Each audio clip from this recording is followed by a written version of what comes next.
Muchas gracias por doctor. Entonces, a continuación, me gustaría dirigir que me acompañan en la delegación ecuatoriana. Tenemos muchos eventos simultáneos, aquí solo hay una pequeña parte. También nos acompañan empresarios de la Asamblea Nacional del Ecuador. Señor Javier Ponce Leiva, embajador del Ecuador en el Japón. Señores miembros del cuerpo diplomático y consular acreditados ante el gobierno del Ecuador, gracias por estar aquí. Señores representantes de los medios de comunicación, señores de la puntualidad, para evitar estos estigmas. En todo caso, en estas visitas oficiales, algunas veces es complicado cumplir la agenda. Hemos tenido un retraso de 5 minutos, estamos trabajando desde temprano, ya esta es la cuarta reunión, debería ser, ¿verdad? Y 5 minutos de retraso por reunión, son 15, 20 minutos de retraso, que es lo que se acumuló para venir a esta conferencia, pero les pido mil disculpas. Cuidado, probablemente si el señor primer ministro o el emperador nos visita en Ecuador alguna vez, pese a la puntualidad japonesa, también puede pasar que se les acumule un retraso de 20 minutos. Es difícil en este oficio cumplir siempre los tiempos. En tercer lugar, como vengo diciendo, de la inauguración de un seminario entre empresarios japoneses y ecuatorianos. Ecuador es un país maravilloso, con regiones muy diferenciadas. Yo vengo de una ciudad portuaria que se llama Guayaquil, muy caliente, muy húmeda, y donde hablamos muy rápido. Así que somos el terror de los traductores. Por eso intentaré hacer un esfuerzo especial para no acelerarme, hablar despacio. De todos modos, siempre presento mi admiración y mi respeto a los señores traductores, porque no entiendo cómo pueden tan rápido, con tanta agilidad mental, traducir a otro idioma lo que uno va expresando. Muchas gracias por su colaboración. Queridas amigas y amigos, quiero empezar con un abrazo cálido, fraterno, con un saludo en nombre de mi pueblo desde la mitad del mundo. Traigo un abrazo con mucho corazón desde mi patria, que tiene los sueños tan altos como el vuelo del cóndor andino, el ave voladora más grande del planeta, y la fascinación del diminuto picaflor, el único pájaro del mundo con la capacidad de volar hacia atrás.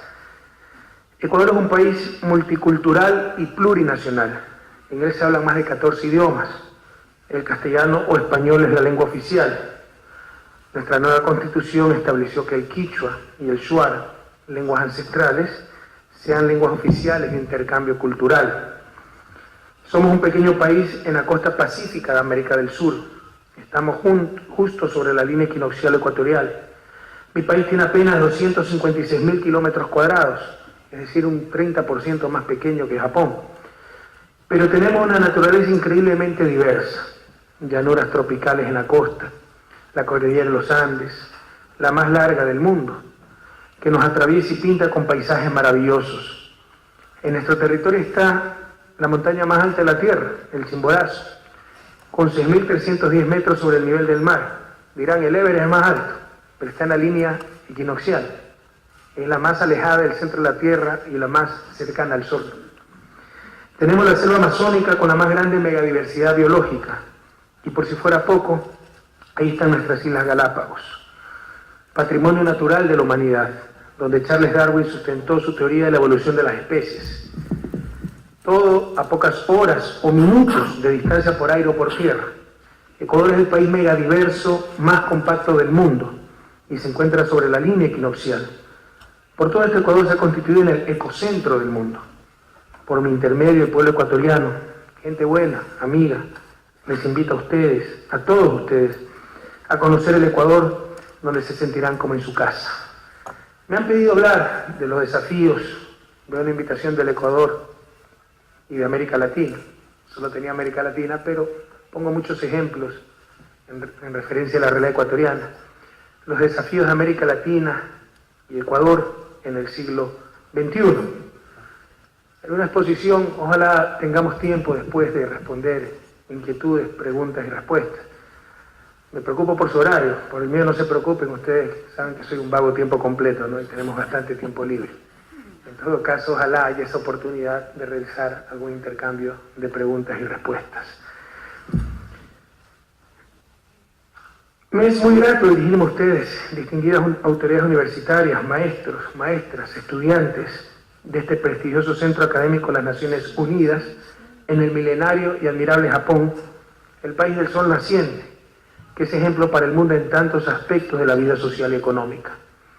Es un gran honor hablar desde la cátedra UTAN, que honra el nombre de un gran secretario de Naciones Unidas, que allá por las conflictivas décadas de los 60 y 70 del siglo pasado, abogó por la solución pacífica de los conflictos, se alineó en contra de la apartheid y con las mejores causas de la humanidad. Cátedra reservada para abordar los grandes problemas del mundo contemporáneo. Probablemente conocen que antes de ser presidente, toda mi vida fui un académico. La academia es mi espacio predilecto. Permítanme decirles que me siento aquí como en mi casa. Siempre me renueva el alma regresar a la academia. Muchas gracias por esa invitación, señor rector. Sin embargo, son códigos distintos, ¿verdad? En la academia decir la verdad es la norma científica más elemental. En la política parecería ser la excepción. América Latina está viviendo no una época de cambios, sino un verdadero cambio de época. Esto es importante. No estamos parchando sistemas, estamos cambiando los sistemas. La región ha elevado su voz casi al unísono en contra de casi 3 décadas de la larga y triste noche neoliberal. Estamos por fin superando el desastre que representó para todos nosotros la aplicación de políticas nefastas, ideologías disfrazadas de ciencia, que jamás consiguieron el desarrollo de región alguna del mundo. Latinoamérica fue la región que en forma más profunda y rápida impuso las recetas emanadas del llamado Consenso de Washington, supuesto consenso en el cual ni siquiera participamos los latinoamericanos. Cabe indicar que la ausencia de ideas y de líderes fue otra de las grandes crisis que vivió la región en las últimas décadas. Las políticas neoliberales profundizaron, entre otros efectos negativos, la desigualdad de la región y con ello incluso socavaron la legitimidad de los sistemas democráticos. Por ejemplo, en el caso ecuatoriano, la peor crisis de la historia del país ocurría en el año 99, que quebró a la economía nacional y produjo 2 millones de migrantes en apenas 3-4 años, una verdadera catástrofe humana. Fue producto de ese fundamentalismo neoliberal, la desregulación que se efectuó en el sistema financiero en el año 1994, bajo la premisa que solitos los actores financieros se iban a autorregular por medio de la competencia. Ahora es el mundo entero el que está sufriendo las consecuencias de la falta de controles de los mercados financieros. Y desde un punto de vista más estructural, las consecuencias de haber convertido a nuestras sociedades en sociedades de mercado. Es decir, donde comunidades, miles de personas son sometidas a los caprichos de la entelequia llamada mercado, y haber perdido así nuestra calidad de sociedades con mercado, es decir, donde la acción colectiva pueda regular y controlar el mercado para que éste rinda los frutos sociales deseados. Los países latinoamericanos fuimos el gran laboratorio de ensayo del Consenso de Washington, asumido irreflexiva y pasivamente por las élites que dominaban y aún dominan en muchos espacios América Latina, e impuesto con la ayuda de burocracias financieras internacionales, sin el aval de los auténticos representantes de las sociedades en las que se quería intervenir. América Latina fue la región donde se aplicaron con mayor fuerza las desastrosas políticas de ajuste estructural, que trataron de destruir todo lo que significara intervención estatal, que buscaron una privatización de gran parte de nuestro ya débil aparato público, y impusieron un aperturismo a ultranza, la neutralidad tributaria, la flexibilización laboral, políticas que agudizaron de manera brutal la desigualdad que ya padecíamos, políticas supuestamente de desarrollo que contradecían lo que la historia nos enseñaba, como por ejemplo en el caso del mismo Japón. Históricamente América Latina, para vergüenza de los latinoamericanos, ha sido la región más desigual del mundo. En Ecuador, la relación entre los ingresos de la población ubicada en los quintiles extremos, es decir, la diferencia entre el 20% más rico y el 20% más pobre, es de más de 20-1. ¿Qué quiere decir esto? Si los más pobres comen un pan, los más ricos comen 20 veces más, 20 panes. En Finlandia, Bélgica o Corea del Sur, esa relación es tan solo de 6-1. La desigualdad de Ecuador y América Latina sería intolerable en un país como Japón. Pero no solo aquello. La desigualdad en países pobres significa miseria. La desigualdad en Japón significa tal vez que hay gente que vive mucho mejor que otra, pero muy pocos viven mal sin satisfacer sus necesidades básicas. Desigualdad en países pobres implica necesidades básicas insatisfechas, implica miseria. América Latina supuestamente es la clase media mundial, es decir, una región de renta media. Sin embargo, es muy peligroso caer en los indicadores agregados que les gustan mucho a los economistas. Dicen que los economistas somos esos profesionales que si vemos a un pobre hombre con la cabeza metida en un horno encendido y los pies metidos en un balde de agua fría, somos capaces de decir que en promedio se encuentra bien. Hay que evitar esas simplistas agregaciones. Esto nos lleva a conclusiones muy prácticas en cuanto a análisis económico. Para medir el éxito de las políticas económicas y sociales en Ecuador y en América Latina, más importante que los tradicionales indicadores de crecimiento e ingreso per cápita, es la reducción, por ejemplo, de la pobreza absoluta. En realidad, en América Latina, ustedes pueden encontrar élites viviendo mejor que los ricos, aquí en Japón, y grandes porciones de población, sobre todo indígenas y afrodescendientes, viviendo tan precariamente como los pobres de África, supuestamente la región más pobre del planeta. Por primera vez en la historia de la humanidad, esta pobreza no es consecuencia de escasez de recursos, sino básicamente de sistemas perversos. Esto es particularmente cierto en el caso de América Latina. Para ilustrar lo que estoy diciendo, Ecuador es un país con un ingreso per cápita de aproximadamente $4.000 anuales y una familia tipo de 5 miembros. Ha disminuido un poco por efecto de la migración. Estrictamente hablando son 4.6 miembros ahora la familia típica ecuatoriana. Pero para el ejemplo pongamos que sean 5 miembros y pongamos que el ingreso per cápita del país sea $3.600 anuales. Eso significa $300 mensuales. Por 5 miembros de la familia típica significan $1.500 mensuales que tendría cada familia ecuatoriana con una repartición igualitaria del ingreso, que no es posible ni deseable, pero sí se puede distribuir mucho mejor el ingreso en Ecuador y en América Latina. Esto solo exagero para ilustrar, como decimos los académicos, ¿verdad? Tan solo un ejemplo para graficar la conclusión a la que quiero llegar. Entonces, con la producción actual, con el ingreso actual, con una perfectamente igualitaria distribución del ingreso, cada familia ecuatoriana podría recibir aproximadamente $1.500 mensuales. Pues bien, resulta que para salir de la pobreza, para comprar la canasta básica de consumo, una familia requiere en Ecuador tan solo $500 aproximadamente. Es decir, en este caso extremo, una distribución perfectamente igualitaria del ingreso, las familias ecuatorianas tendrían el triple para salir de lo necesario, para salir de la pobreza, y sencillamente no existiría pobreza, miseria ni indigencia.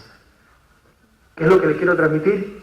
Que solo una mejor distribución del ingreso, con el actual nivel de producción de Ecuador, y este es un caso para toda América Latina, podría eliminar la pobreza en nuestro continente.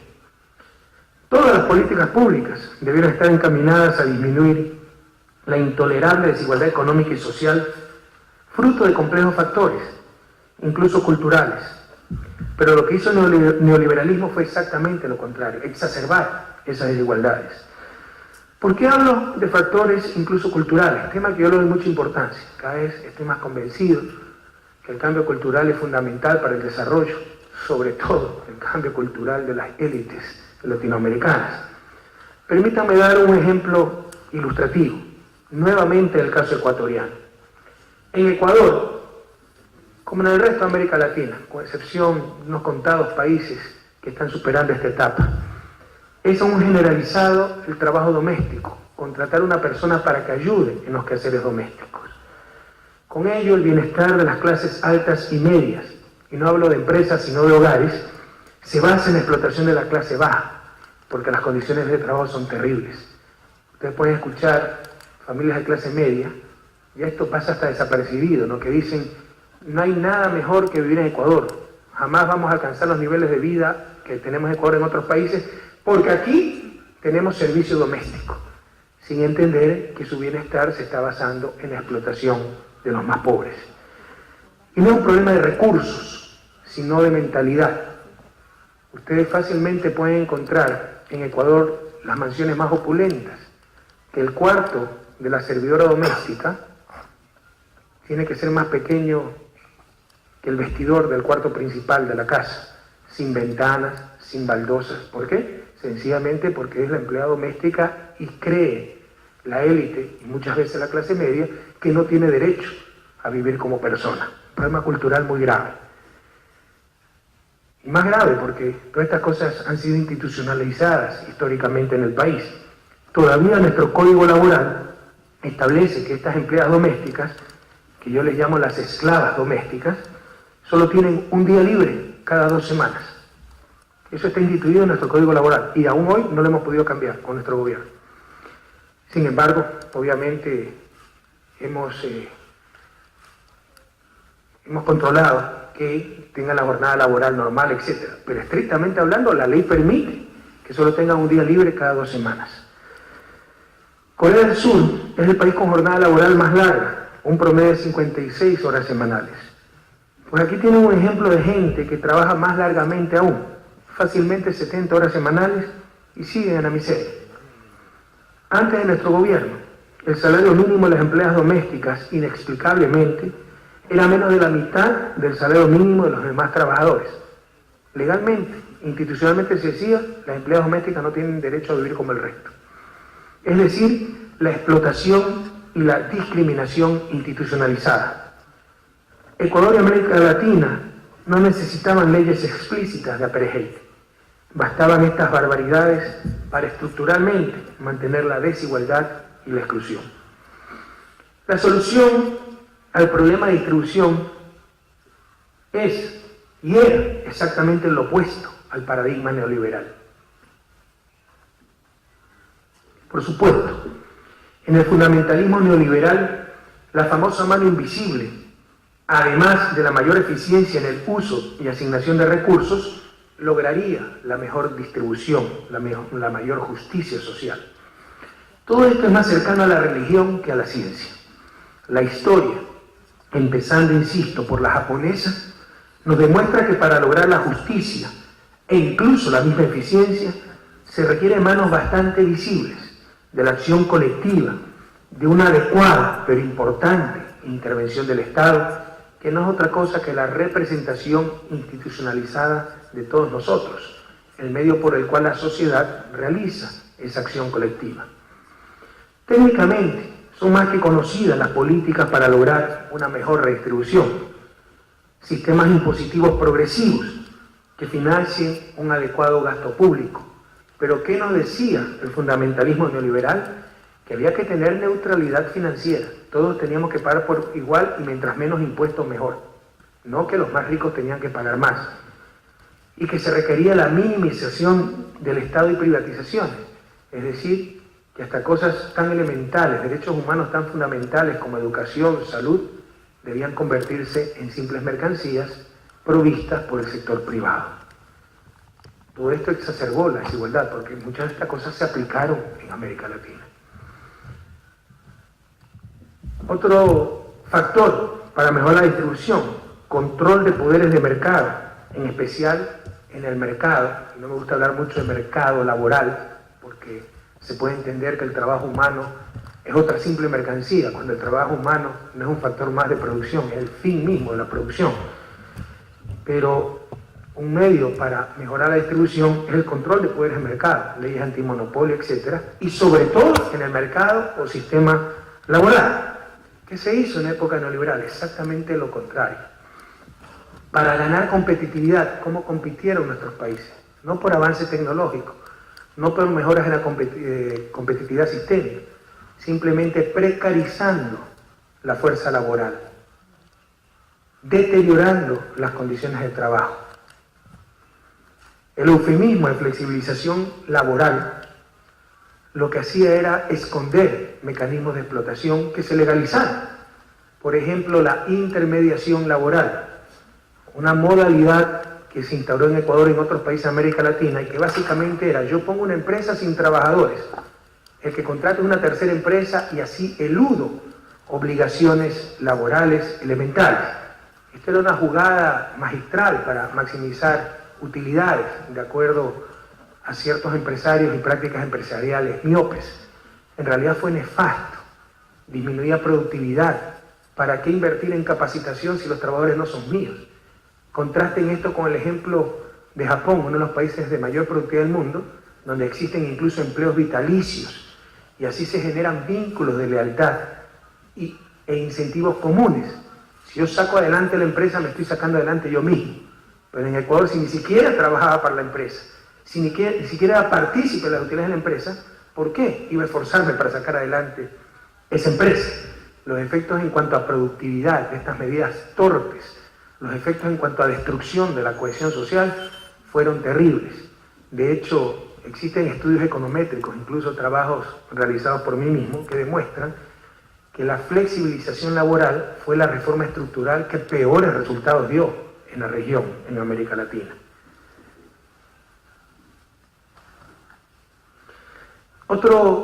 Otra medida para mejorar la distribución, les insisto, estas son cosas bien conocidas, aquí no estamos inventando absolutamente nada, es la democratización del acervo social, la democratización de la propiedad de las empresas, pero también de los recursos públicos.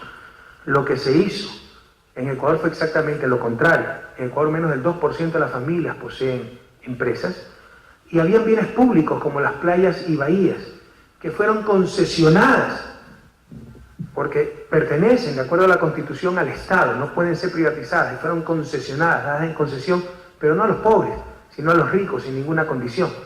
Se llegó a casos tan extremos como la isla Puná, que una pequeña isla de unos 900 kilómetros cuadrados en el Golfo de Guayaquil, con decenas de miles de hectáreas camaroneras, ninguna en manos de los puneños y puneñas, sino en manos de empresarios de tierra firme, que ni siquiera contrataban a los trabajadores de la comunidad, exportaban cerca de $60 millones por año, lo cual implicaba que el ingreso por habitante de Puná, una isla de aproximadamente 5.000 habitantes, llegaba a $12.000, el triple que el promedio nacional.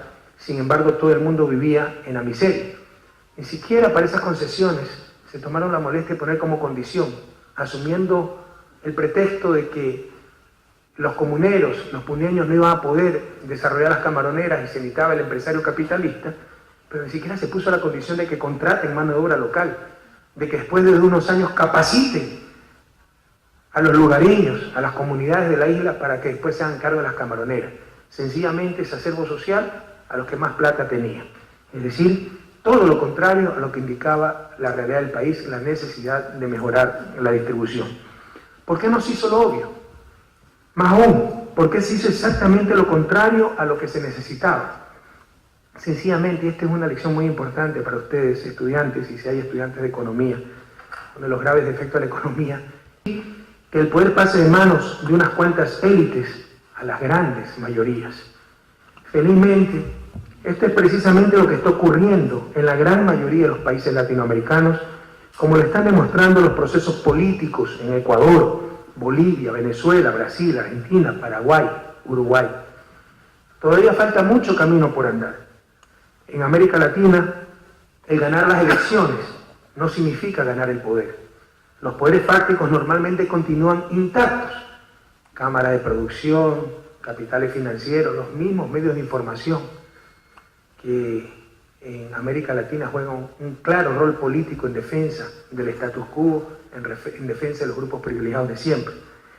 Se trata de una lucha día a día para reinstitucionalizar nuestros países y lograr realmente que los estados aparentes de América Latina, es decir, aquellos estados que representan tan solo una pequeña parte de la población, se conviertan en estados integrales, representando a todos o al menos a las grandes mayorías.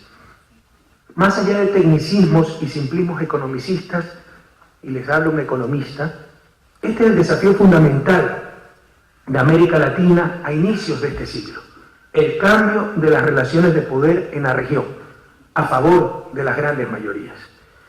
Pero este desafío es también un desafío mundial. Lo que hemos visto a nivel planetario en las últimas décadas es un absoluto predominio del capital, particularmente el financiero, sobre los seres humanos, sobre la naturaleza, incluso sobre las mismas naciones. La mejor expresión de esto es la globalización neoliberal. ¿Cómo entender una globalización que busca cada día mayor movilidad para capitales y mercancías, pero criminaliza cada vez más la movilidad humana? ¿Qué resultados puede dar una globalización sin mecanismos de gobernanza, es decir, sin mecanismos de acción colectiva a nivel mundial? Sin duda, la globalización neoliberal no ha buscado forjar sociedades globales, sino tan solo mercados globales. No ha buscado formar ciudadanos planetarios, sino tan solo consumidores planetarios, todo en función del gran capital. Y ni siquiera aprendemos de la historia. Algo similar, análogo a lo que está ocurriendo a nivel mundial, países compitiendo para lograr competitividad, pero en base a la explotación de su clase trabajadora, lo vivió ya el mundo en la revolución industrial allá, en los siglos XVIII, XIX, incluso finales del siglo XVII, con el famoso capitalismo salvaje, cuando los trabajadores morían de cansancio al frente de las máquinas, cuando trabajaban niños de 5 años, 7 días a la semana, jornadas de 12, 14 horas. ¿Cómo se pudo controlar esa explotación laboral generalizada? Con el nacimiento de los estados modernos, es decir, la acción colectiva que puso límites a los abusos del capital.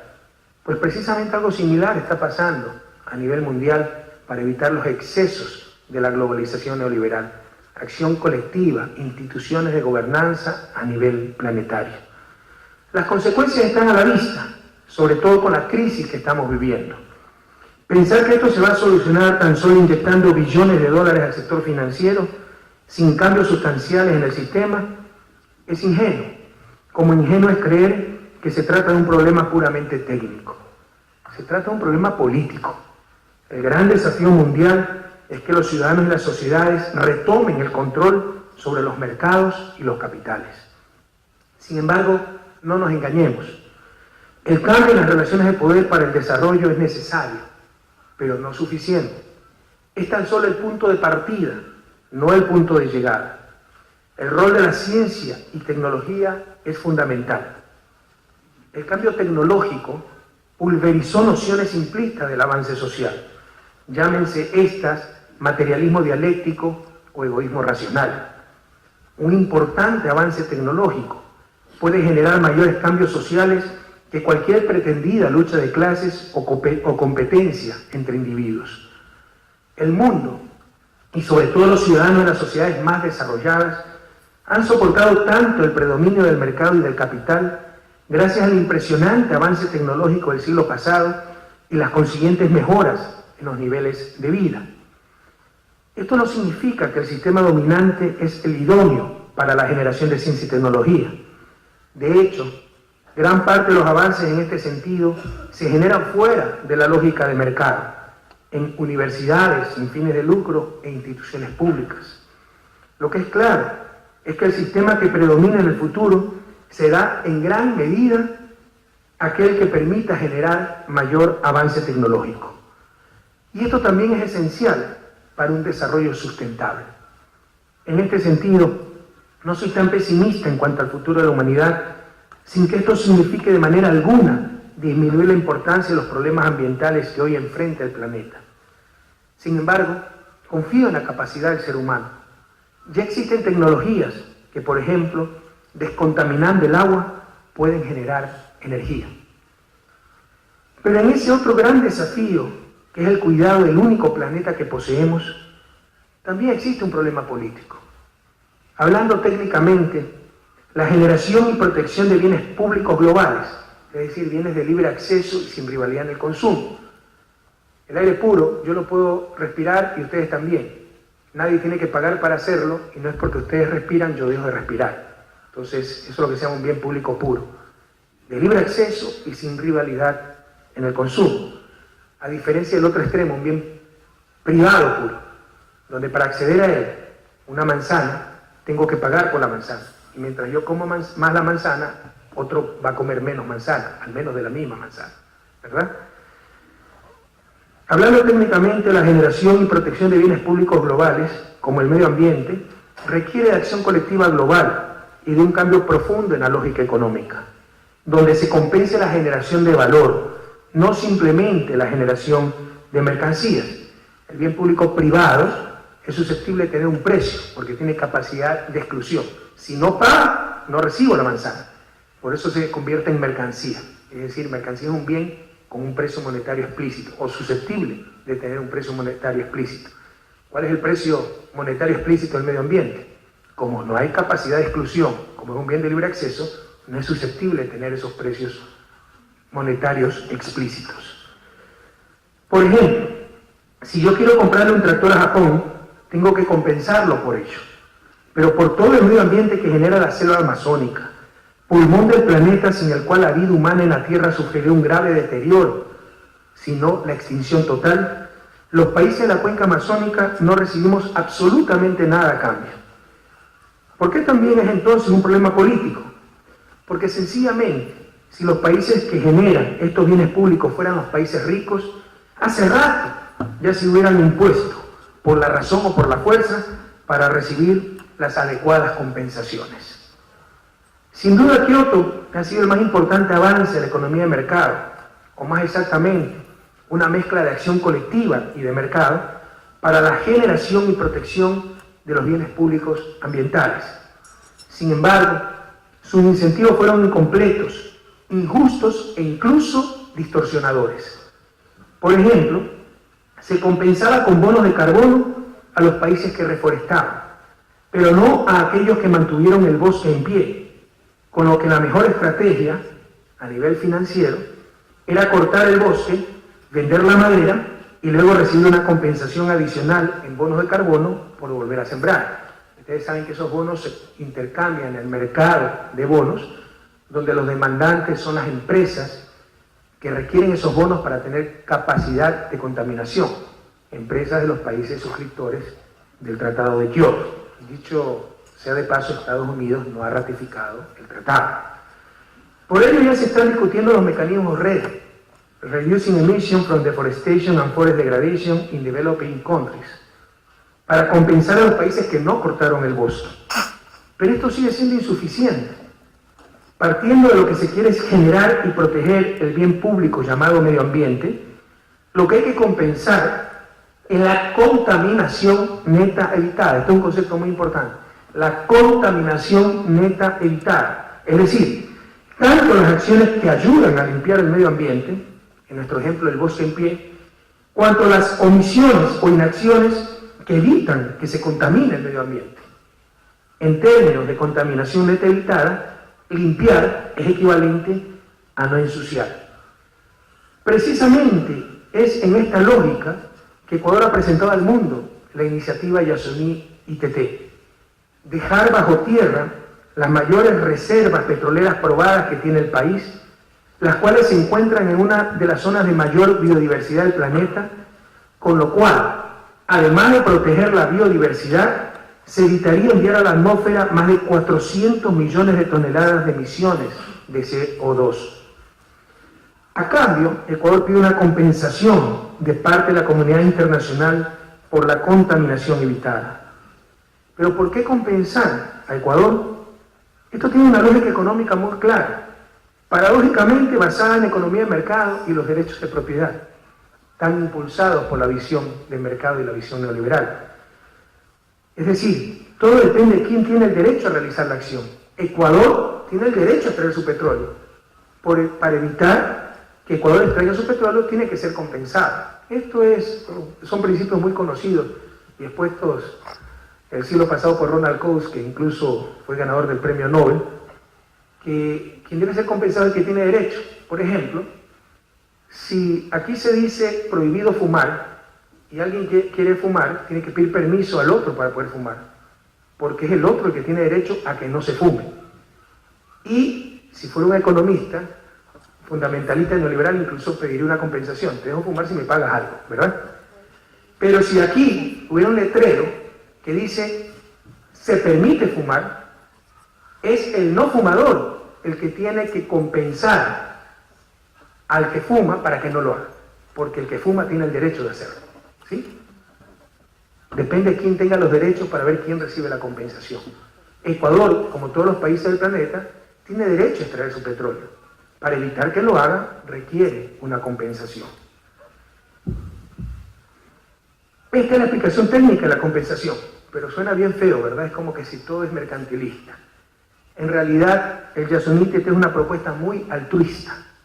Ecuador espera recibir tan solo la mitad de lo que ganaría explotando el petróleo. Desde un punto de vista financiero, lo que más le convendría al país sería explotar el campo Itetén. O sea, recibiríamos más de 6.000 millones de dólares como valor presente neto. Miles de millones que son bastante necesarios para el desarrollo del país.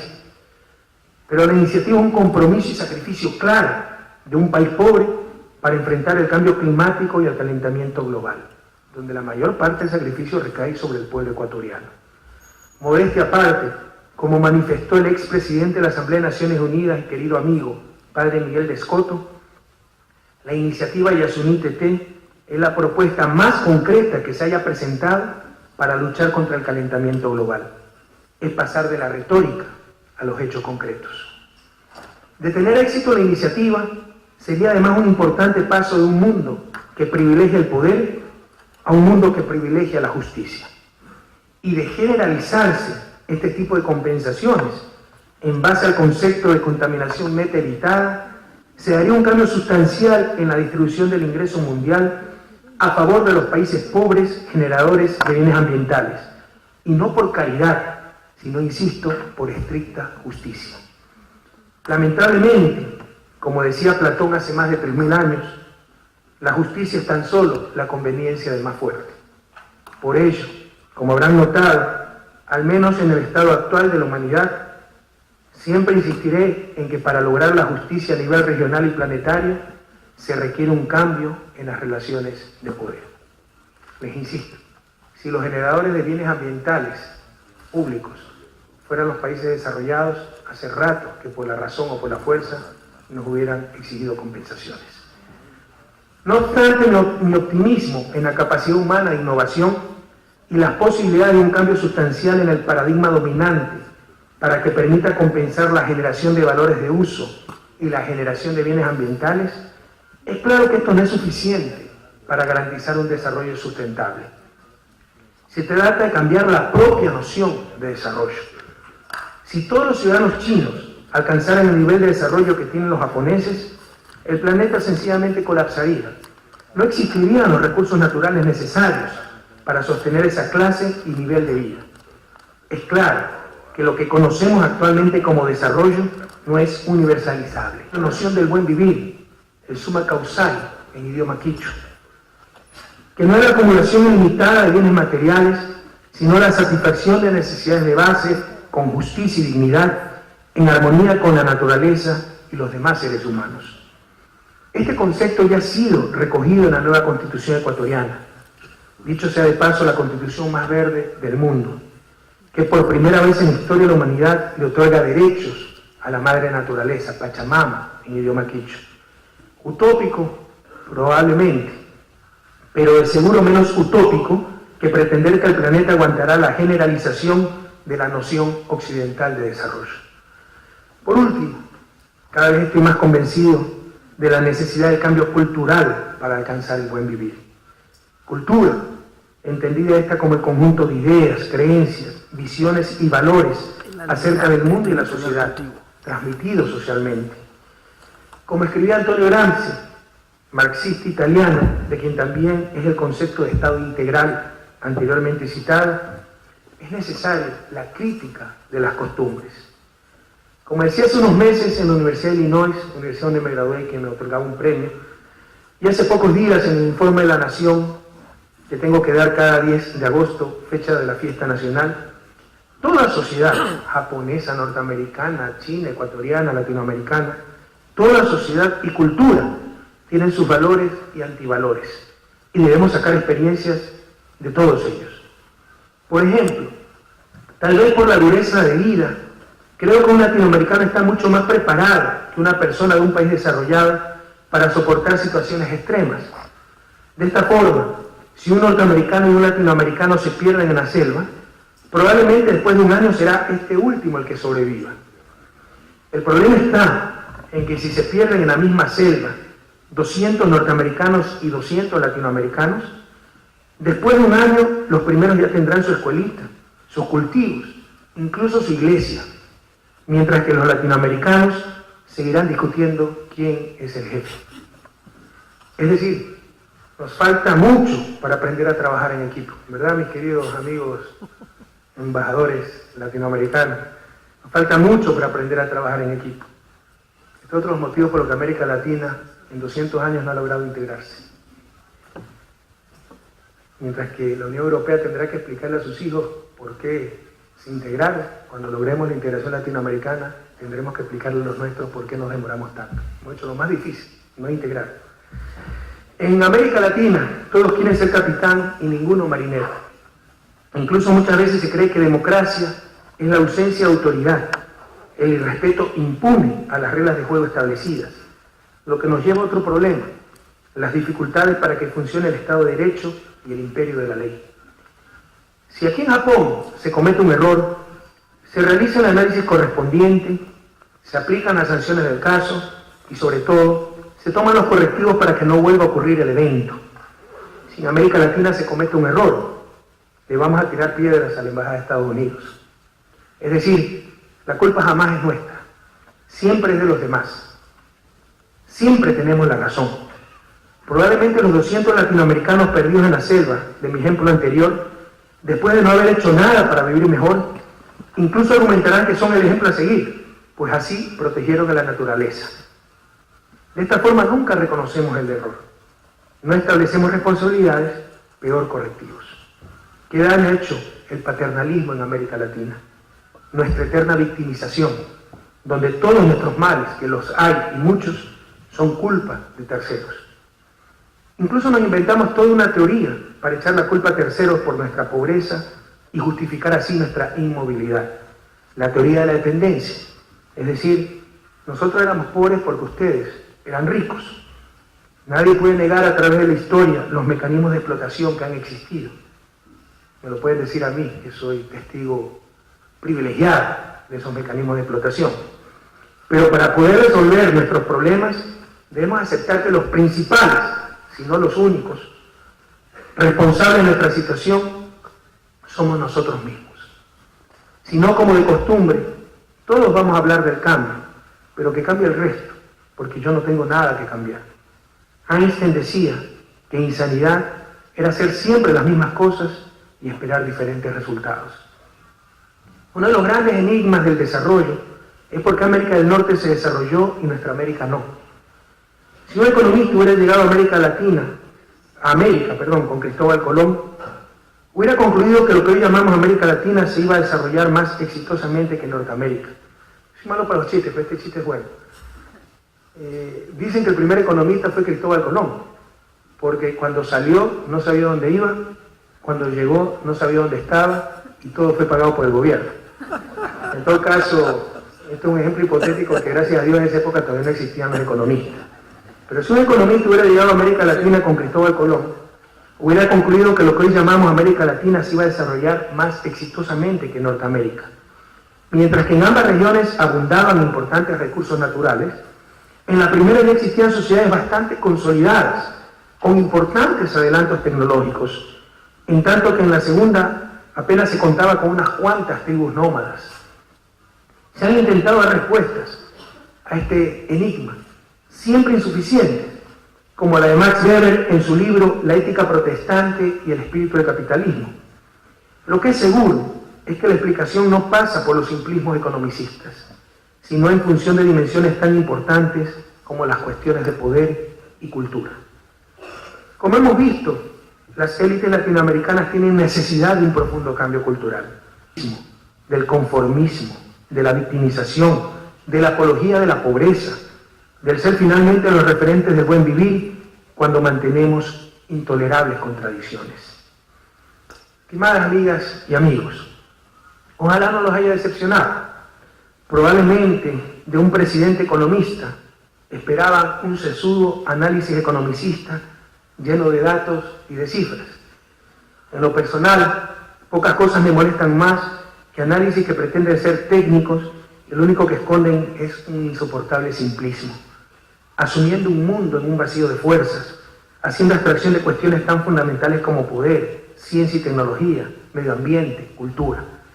Como decía John Kenneth Galbraith, famoso economista de Harvard, él era canadiense, la teoría económica ha nublado la capacidad de entendimiento de los economistas. Estamos en un mundo que avanza tan vertiginosamente que cada vez que tengo todas las respuestas me cambian las preguntas.